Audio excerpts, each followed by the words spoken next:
Hello everyone, how are you? I am your teacher. You can call me Mr. Rumi. I will answer some important questions which will be very helpful for you. So I welcome you on my channel Class Beta where we will be discussing question.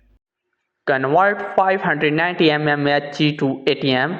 Correct answer is to convert 590 mmHg to ATM, we utilize the conversion factor that 1 ATM is equal to 760 mmHg. Therefore, to convert 590 mmHg to ATM, 590 mmHg 1 ATM by 760 mmHg equals 0.776 ATM. Thus, 590 mmHg is equivalent to 0.776 ATM. So that was our today's correct answer to question. If you have any other question, please let me know in the comment section. I will be answering your question soon. Thanks for watching the video. Be sure to like, share and subscribe our channel. See you in the next question. Bye bye.